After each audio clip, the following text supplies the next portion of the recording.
Yang paling sederhana tuh untuk adaptability, jangan terlalu attach sama sesuatu. Dan yang kedua, jangan baper.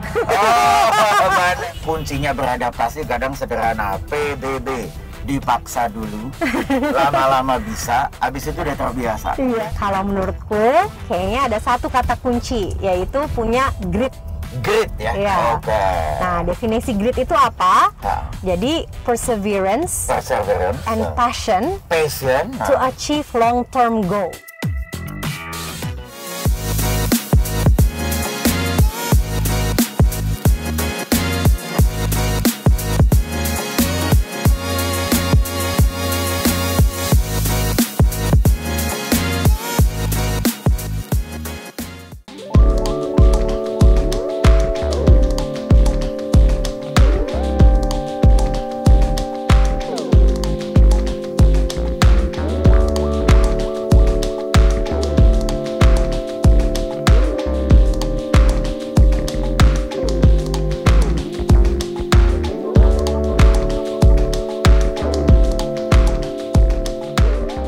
Selamat pagi, selamat berjumpa lagi dalam episode Leadership Talk berikutnya.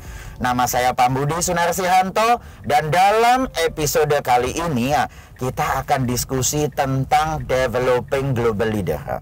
Seperti biasa dong, saya punya bintang tamu kali ini ya, namanya Sastia Putri. Selamat pagi Sastia. Selamat pagi Mas Pam. Apa kabar? Alhamdulillah baik, sehat-sehat. Tamu dari jauh nih guys. Silahkan Sastia memperkenalkan diri ya. Oke, halo semuanya. Saya Sastia Putri, saya dosen dan peneliti dari Department of Biotechnology Osaka University, Jepang. Wah, dari Jepang. Dari ya? negeri Sakura. University of Osaka. Kapan tiba di sini ya? Seminggu yang lalu. Oh, di karantina ya? Di karantina dulu tentunya sesuai. Dari apa tadi Departemen Bioteknologi ya? Emang bidangnya itu Wak? Bidangnya itu dari dulu memang di situ. Oh, di Indonesianya dulu kuliah dia? Di biologi ITB. Oh, biologi ITB. Setelah biologi ke ITB ke Osaka di sana. Iya, S2 S3-nya di sana bioteknologi. Dan sekarang jadi associate professor di sana. Iya, lagi di dosen di sana. Keren banget. Good. That's your job as a professor. Tapi kan juga punya kegiatan lain ya. Silakan diceritakan kegiatan lainnya. Kegiatan lainnya tentunya bukan pekerjaan sih, tapi pekerjaan full time itu ibu rumah tangga juga. Waduh, keren juga. Punya berapa anak? Baru satu putri saya, kelas 5 SD, namanya Aisyah. Sip. Iya. Kemudian selain itu? Selain itu saya juga aktif organisasi. Misalnya? Jadi misalnya saya sekarang jadi sekretaris jenderalnya Ikatan Ilmuwan Indonesia Internasional. Wow. Saya juga manage organisasi non-profit namanya Formain Institute. Institute. Iya. Bergerak dalam bidang? Dalam bidang untuk education, training, research, dan community services seperti Keren itu. Banget. Dan hebat. yang terakhir adalah saya sama keluarga punya perusahaan ekspor impor. Ekspor impor. Apa yang diekspor? Komoditas pertanian dan perikanan. Ya. Bawang merah, kelapa, durian. Dari Indonesia, durian? Hanya dari Indonesia, ya. Dari Indonesia diekspor kemana? Ke Jepang. So far masih ke Jepang aja. Ya. Durian boleh, katanya kan bau. Ya bau, tapi boleh. Oh boleh. Jadi orang Jepang udah bisa makan durian sekarang? Iya, masih banyak orang Asia, maksudnya Asia Tenggara gitu yang makan durian. Tapi orang Jepang mulai kita perkenalkan juga komoditas-komoditas unik. Guys, kita baru aja merayakan Hari Kartini ya. Kita benar-benar punya the future Kartini ya. Dia adalah dosen di Jepang, kemudian dia ibu rumah tangga yang baik, aktif di organisasi dan mengurus bisnis ekspor impor. Congratulations, keren banget. Banyak sekali orang Indonesia yang pengen kerja di luar negeri. Makanya temanya Developing Global Talent. Saya pengen nanya dulu dong, mengapa waktu itu Sastia tertarik untuk bekerja di luar negeri? Sebenarnya waktu pas awal keputusan itu bukan karena saya merencanakan akan tinggal di luar negeri dan akan lama pada awalnya ya. Betul. Jadi waktu itu kan lulus dari ITB, terus dapat beasiswa penuh dari pemerintah Jepang untuk S2, S3. Dan pada saat itu setelah lulus S3 ya ada kesempatan either ke negara lain, stay di Jepang atau pulang ke Indonesia. waktu itu dengan banyak pertimbangan personal gitu ya, akhirnya memutuskan stay dulu karena waktu itu pas lulus S3 pas baru melahirkan. Itu salah satunya itu. Iya, jadi still you have the choice. Iya. Dan the fact that you stay berarti memang suka dengan tinggal di Jepang di sini. Iya, pada akhirnya setelah lama bekerja dan anak juga lumayan besar, cocok ternyata dengan bekerja di sana. Dan saya apa melihat yang disuka dengan tinggal di Jepang atau bekerja di Jepang? Tell me three things that you like. keteraturan.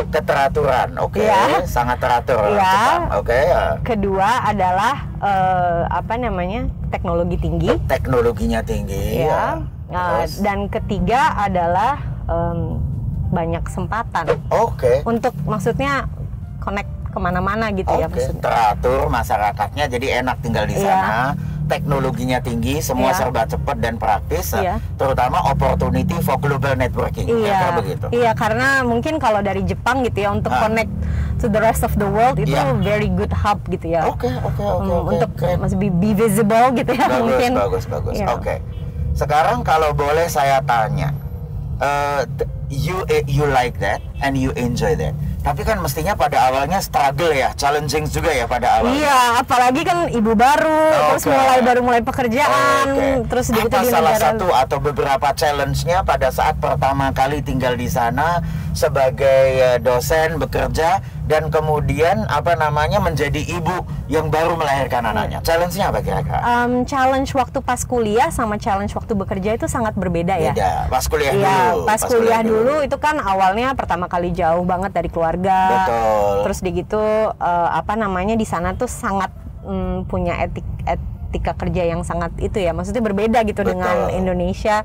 Speed dan juga kerja kerasnya dan detailed orientednya gitu. Jadi apa-apa tuh sangat presisi dan sangat diatur gitu. Susah kayaknya saya. Iya, dan nggak bisa mepet-mepet, apapun tuh nggak bisa mepet gitu. Jadi harus jauh hari. Iya, seperti itu. Jadi apapun tuh semuanya diatur sampai sekecil-kecilnya. Itu awal-awal very challenging dan stressful. Karena di Indonesia kita biasa apa-apa dadakan gitu kan, terus apa-apa fleksibel. Kita kan orangnya easy going ya, orang Indonesia.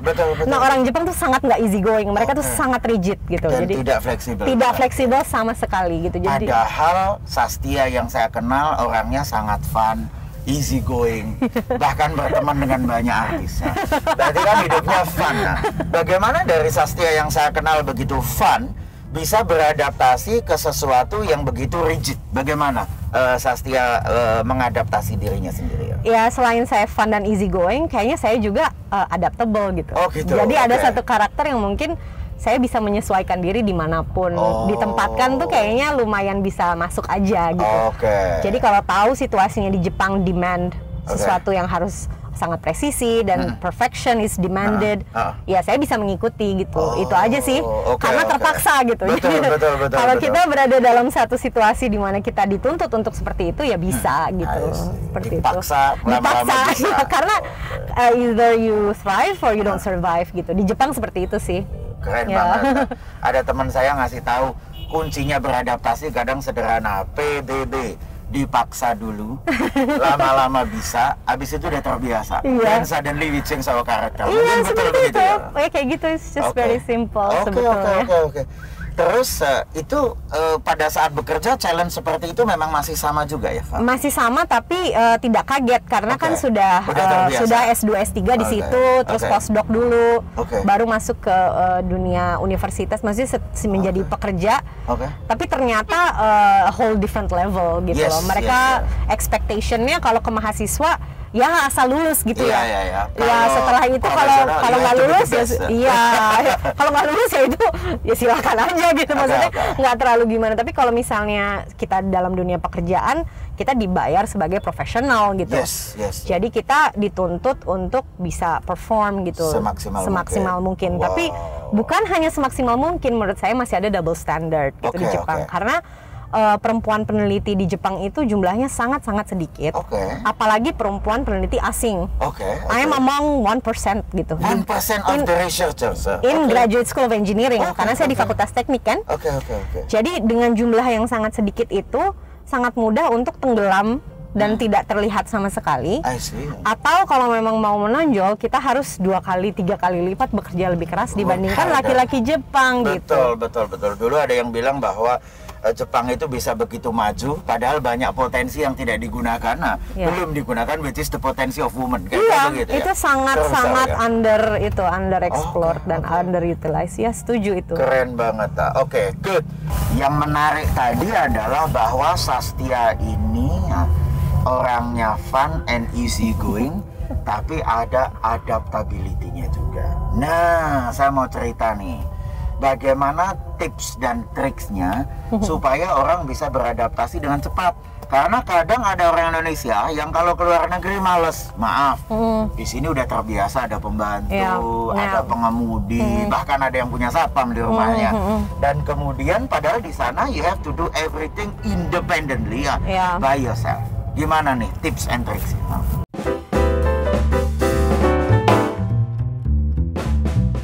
Yang paling sederhana tuh untuk adaptability, jangan terlalu attach sama sesuatu. Jangan terlalu attach sama sesuatu. Iya. Dan yang kedua, jangan baper. Oh, benar.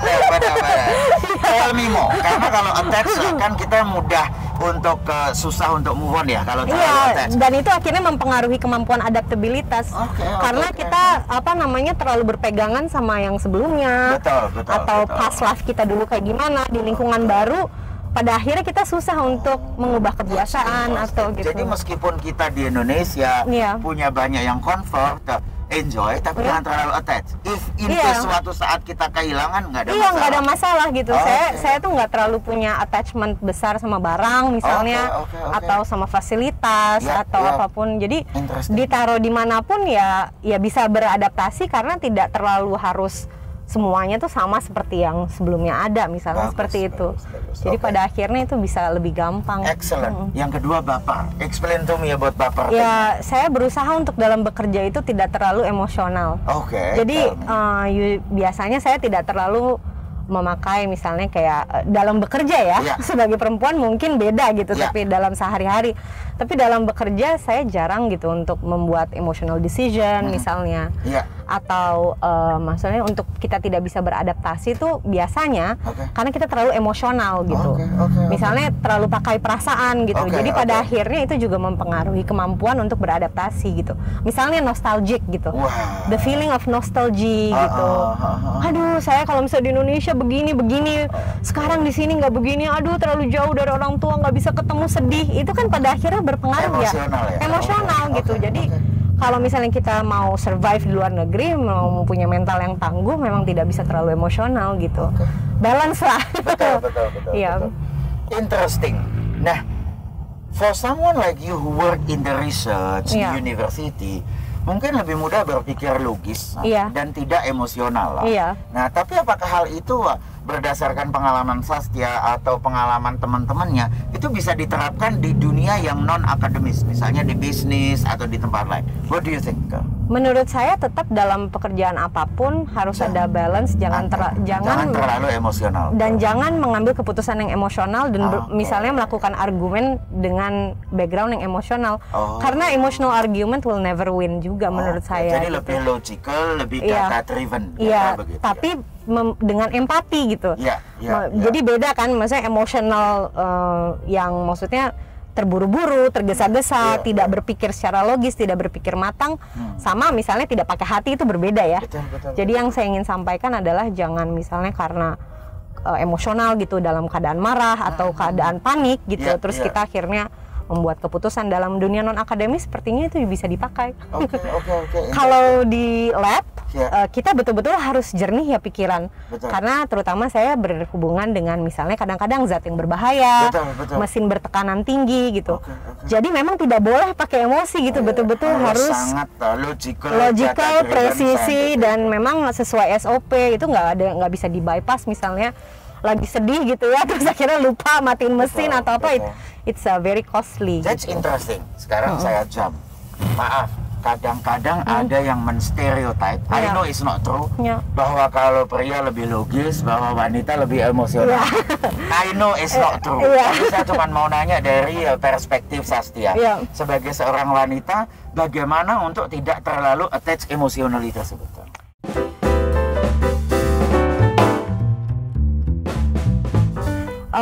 Karena saya kayaknya punya karakter yang sangat berbeda ketika saya bekerja dan ketika karakter saya di rumah dan sehari-hari. Oh, you can play different roles. Iya, karena adaptability itu juga gitu loh. Karena ketika saya di rumah, saya harus menjadi seorang ibu gitu, misalnya seorang istri, seorang anak gitu ya. Harus saya lebih emosional. Penuh kasih dan emosional. Tapi ketika dalam keadaan bekerja dan saya harus bersinggungan dengan notabene semuanya laki-laki Jepang yang sangat tidak emosional dan terus terang kadang-kadang agak robotik ya. Ya, saya menyesuaikan juga harus bisa seperti itu gitu. Karena kalau enggak pasti akan dibilang karena dia perempuan sih misalnya gitu kan, kita nggak mau gitu kan. Ya sama-sama we're all engineers, we're all scientists gitu. Jadi jangan sampai ada gender bias gitu, karena misalnya kita tidak bisa menyesuaikan di lingkungan yang dimana hampir semuanya itu orang-orang yang berpikir sangat logis dan praktikal gitu. Keren banget, I like it. Jadi in a nutshell adalah jangan terlalu attached to the past, jangan terlalu attached pada apa yang kita miliki, ya jangan baperan, dan terutama in the end of the day ya tetap adaptability tadi ya, bahwa kalau di rumah we expect us to be more caring, nurturing, we play that role, emosional.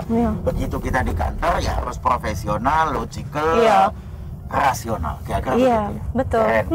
Wah, bagus.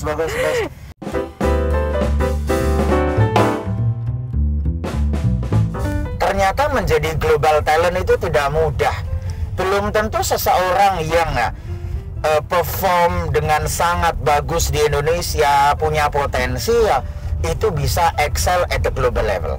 Hari ini kita akan diskusi dengan Sastia, apa yang kira-kira perlu dimiliki oleh seorang global talent. Nah, bagaimana ini Sastia? Kalau menurutku, kayaknya ada satu kata kunci, yaitu punya grit. Grit ya? Oke. Nah, definisi grit itu apa? Jadi perseverance and passion to achieve long-term goals. To achieve long-term goal. Waduh, keren. Jadi dia kekeh, tegar, keras kepala, selalu pingin mencapai, kemudian bulat, bekerja keras, pantang menyerah, itu perseverance ya. Kemudian perseverance, yang kedua tadi kata kuncinya adalah passion. Dia memang suka apa yang dia lakukan. Seorang global talent itu harus menemukan passionnya dia, karena kalau misalnya dia tidak menyukai atau memiliki passion atau motivasi yang kuat gitu ya untuk melakukan apa yang dia lakukan, itu pasti driving force-nya itu nggak akan sekuat kalau kita itu melakukan sesuatu dengan passion. Good. Last keyword adalah long-term goals. Long-term goal, maksudnya gimana? Nothing is instant. Nothing instant, harus sabar. Ada prosesnya. Betul, semua itu berproses, dan juga kita bukan bekerja hari ini berpikir untuk hari ini aja gitu, tapi kita harus punya visi jangka panjang gitu. Jadi kalau saya di engineering itu pola pikir backtracking kadang-kadang. Jadi kita begin with the end in your mind. Iya gitu. Kita pengennya apa gitu berapa tahun ke depan gitu. Kita ingin jadi seorang yang pakar dalam bidang apa misalnya, atau kita punya skill apa gitu. Dan untuk itu apa yang harus kita lakukan itu tarik mundur gitu. Seperti itu. Jadi mungkin pada akhirnya itu melakukan sesuatu yang memiliki impact yang besar dan itu juga sustainable dan jangka panjang gitu. Guys, kalau mau pembahasan lebih lanjut, ada buku yang keren yang kita rekomendasikan, judulnya Grit, karangan Angela Duckworth.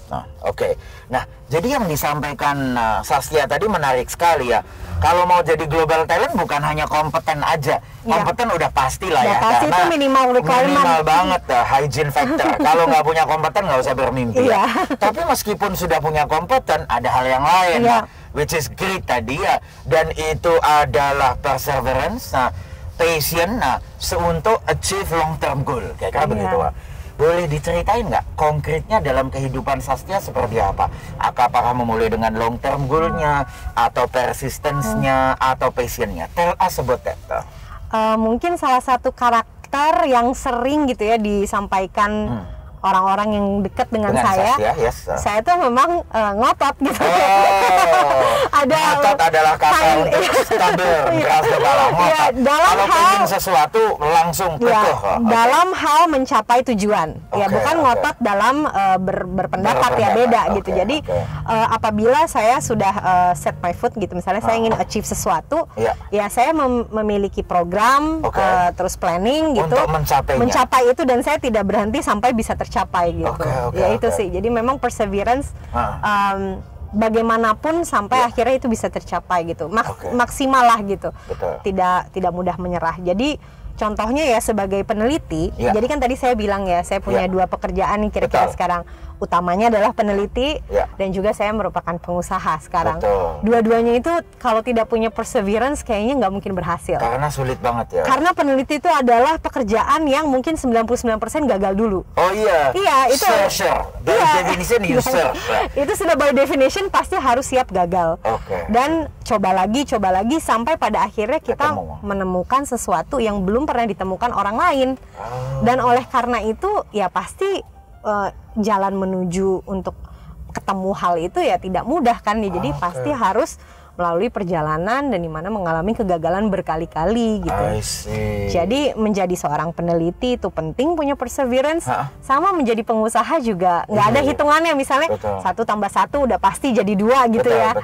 Ya sangat apalagi banyak kalau pengusaha pasti banyak kegagalannya, banyak yang screw up-nya yang harus sedetil apapun kita mempersiapkan ya dalam hal di laboratorium maupun di dunia usaha, banyak sekali faktor-faktor gitu yang X faktor yang kita nggak bisa menjelaskan dan kadang-kadang di luar kuasa kita gitu. Dan kalau misalnya gagal sekali, 2 kali, 3 kali langsung berhenti dan menyerah dan nggak fokus ke long term goalsnya, kayaknya susah untuk berkompetisi global gitu. Waduh, keren banget. Belajar banyak banget. Wah, ini sama makasih banyak.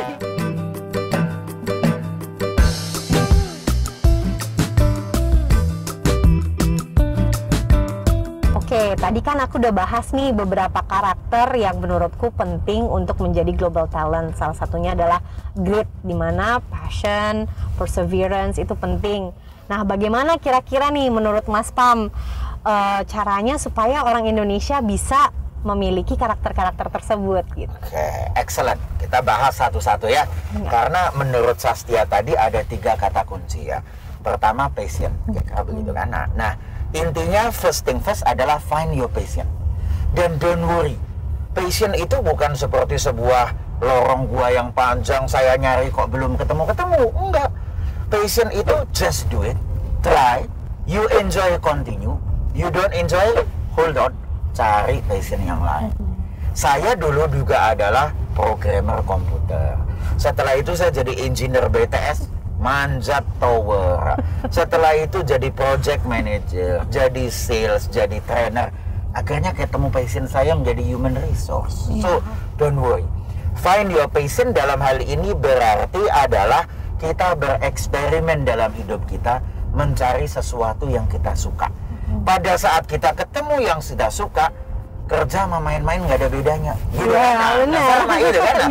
Play hard, work hard, play even harder. Nah, Sastia kan juga enjoy biology, research. Bagi Sastia kerjaan seperti main-main. I do the same thing. Human resource bagi saya adalah passion. So my advice to all of you, find your passion. Ya kan begitu. Itu pertama. Nah, sekarang kedua tadi adalah long term goal. Nah, begin with the end in your mind. Dalam arti begin with the end in your mind adalah gantungkan cita-citamu setinggi langit.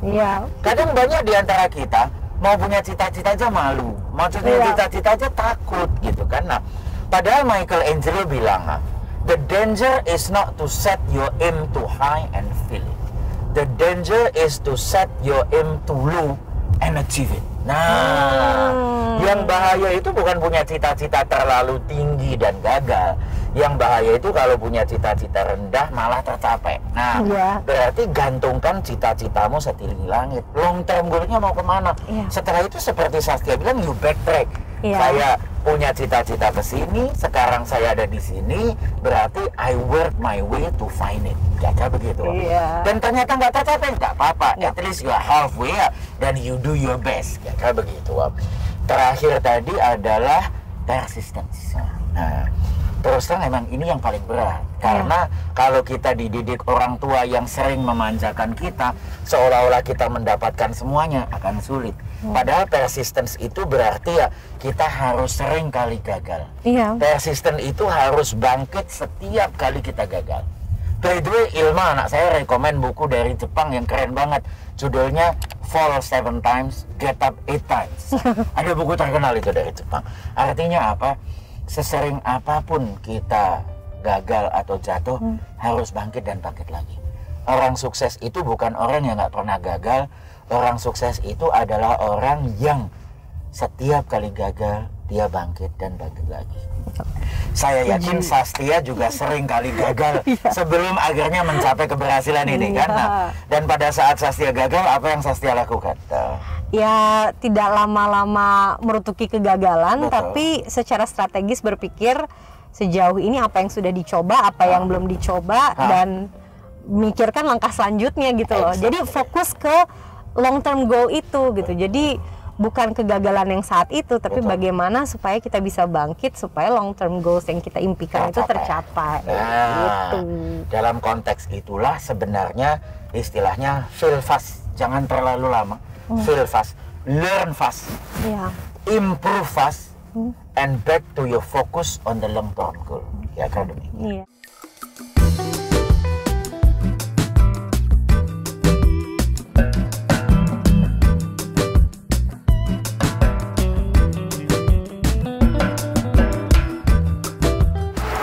Kita udah sampai dan kita akan ngobrol lagi ya dengan Sastia, kayak gitu. Oke, Sastia, kita udah mau pulang. Saya cuma pengen bahwa viewer kita mempunyai gambaran. Nah, sebenarnya hari-hari seorang global eksekutif di luar negeri itu ngapain aja sih? Tell me a day in your life.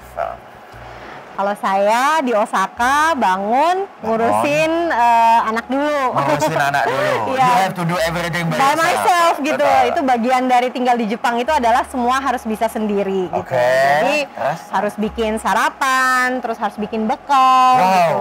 Pagi-pagi anak sekolah. Nggak ada pembantu ya? Nggak ada pembantu. Jadi setelah anak udah pergi sekolah, baru saya siap-siap untuk bekerja, dan biasanya itu pagi itu waktu untuk ngurusin organisasi sama perusahaan. Dan itu connect sama Indonesia kayak gitu. Lalu mulailah kerja, dan biasanya tuh bekerja di laboratorium, meeting dengan staff, mengajar, supervision student, ya itu aja terus sampai kira-kira jam 5 sore. Pulang, pergi ke supermarket, masak, habis itu periksa PR anak, sampai anak tidur, baru kadang-kadang saya kerja lagi dan beberes rumah. Wow. So the real modern Kartini itu bukan hanya menulis surat, tapi you have to do everything by yourself. Dari ngurusin anak, nyiapin sarapan dan nyiapin sampai dia sekolah, sampai kerja, and you work like any profesional. Setelah itu kemudian selesai bekerja, and you have to take care of the child again, sampai dengan ngawasin PR dan nganterin dia tidurnya. Thank you very much. That was very enlightening. Kita belajar banyak banget hari ini ya. Terima kasih banyak. Selamat jalan ke Osaka. Sampai ketemu lagi. Thank you guys.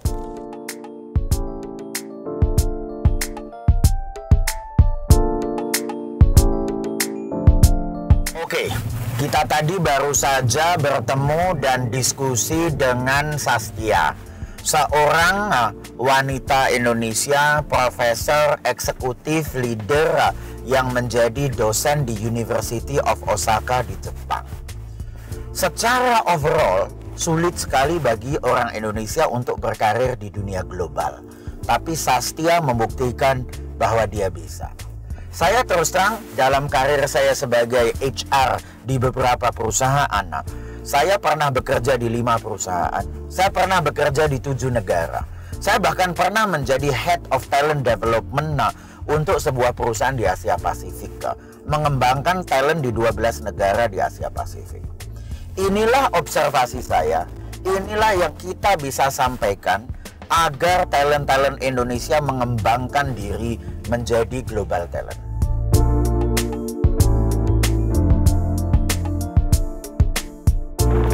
untuk menjadi seorang global talent ada beberapa hal yang kita perlu punya. Satu, kompetensi. Yang jelas harus kompeten. Be good at what you are doing. Continue to learn every day. Dua, confidence. Pupuk rasa percaya diri ya. Bina rasa confidence, self-confidence. Semua orang punya kelebihan dan kelemahan, Anda adalah unik. Bangunlah rasa percaya diri. Tiga, communication skills. Berkomunikasi dengan baik dengan semua orang, mempengaruhi, menjadi leader yang baik. Empat, change agility. Dunia berubah, harus selalu kita mengantisipasi dan menyesuaikan diri dan perubahan. Last but not least, coaching skills. You are only good leader if you can help and develop your people. Coaching adalah kuncinya. Berarti ingat, untuk menjadi seorang global leader, 5C. Competence, confidence, communication skill, change agility, and coaching skills. Nama saya Pambudi Sunarsihanto. Terima kasih. Sampai jumpa di episode berikutnya.